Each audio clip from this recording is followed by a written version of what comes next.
जय श्री कृष्ण, जय महाकाल। मित्रों, आज मैं आपके समक्ष विघ्न विनायक गणेश जी की कथा लेकर आई हूँ। इस संकटनाशक गणेश जी का व्रत राक्षस राज रावण ने अपने नाना ऋषि पुलस्त्य के कहने पर किया था, जब बाली ने रावण को बंदी बना लिया था। तो आइए पौष माह की गणेश चतुर्थी व्रत की कथा की शुरुआत करते हैं।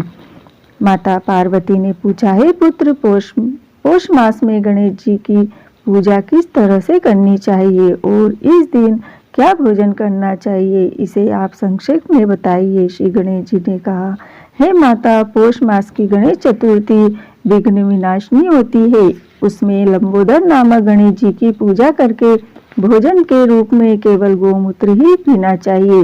व्रती को पूर्वोक्त विधि से पूजन करना चाहिए, अर्थात दिन भर शांत भाव से निराहार रहकर व्रत करे, दिन में न सोए, ब्रह्मचार्य का पालन करे, रात्रि में पूजन के बाद ब्राह्मण भोजन करावे, दुग्ध निर्मित खीर में शुद्ध घी मिलाकर गणपति मंत्र से हवन करे तो वह शासक को भी अपने वशीभूत कर सकता है। इस संबंध में हम आपको एक प्राचीन कथा सुनाते हैं। एक बार रावण ने सभी देवताओं को जीतकर मदांध हो संध्या कर बाली को पीछे से जाकर पकड़ लिया।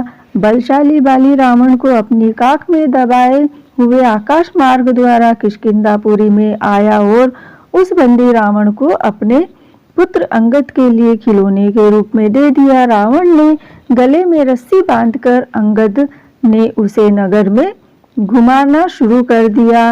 विश्व विजयी रावण की ऐसी हालत देखकर सभी नगरवासियों ने अट्टहास किया। जनता कहने लगी, अरे देखो तो सही, यह विश्व विजेता रावण आज राजकुमार द्वारा सड़कों पर घुमाया जा रहा है। पूर्ववासियों की बातें सुनकर रावण बहुत ही लज्जित होकर उस आशय लेने लगा। उसका गर्व चूर हो गया। उसने अपने नाना पुलस्त्य मुनि का स्मरण किया। अपने नाती की दीन पुकार से मुनि को आश्चर्य हुआ कि उसके नाती की ऐसी दशा क्यों कर हुई। अत्यंत गर्व करने से देव, दानव, मनुष्य आदि सभी का पतन अवश्य हो जाता है।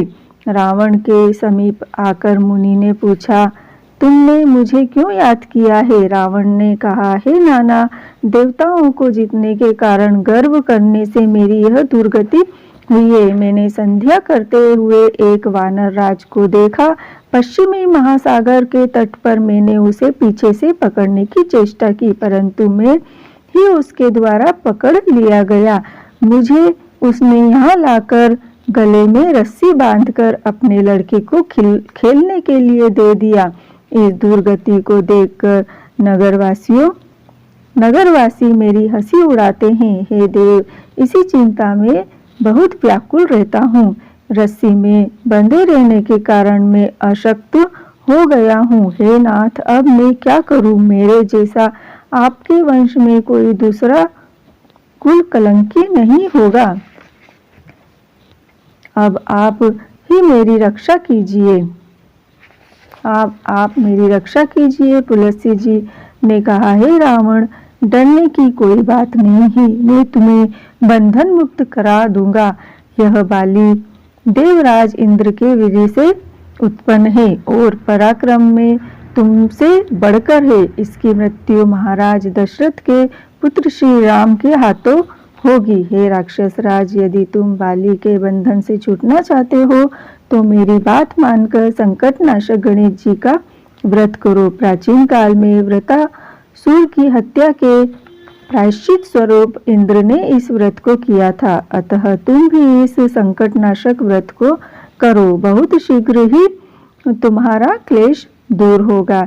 इस प्रकार आदेश देकर महर्षि वन में चले गए और इधर रावण ने व्रत का अनुष्ठान किया। है देवी, इस व्रत के प्रभाव से रावण तत्काल ही बंधन रहित हो गया और सुख पूर्वक अपना राज्य करने लगा। भगवान कृष्ण कहते हैं, हे युधिष्ठिर, आप भी इस व्रत को कीजिए। इस व्रत के प्रभाव से समर में समस्त शत्रुओं का संहार करके आप अपने उत्तम राज्य को प्राप्त करेंगे। श्री कृष्ण की बात सुनकर युधिष्ठिर ने विधि पूर्वक पौष कृष्ण चतुर्थी का व्रत किया और इस व्रत के प्रभाव से उन्होंने अपने राज्य को पुनः प्राप्त कर लिया। यदि आपको यह वीडियो अच्छा लगा हो तो प्लीज़ लाइक, सब्सक्राइब और शेयर अवश्य कीजिएगा। जय श्री कृष्ण, जय महाकाल।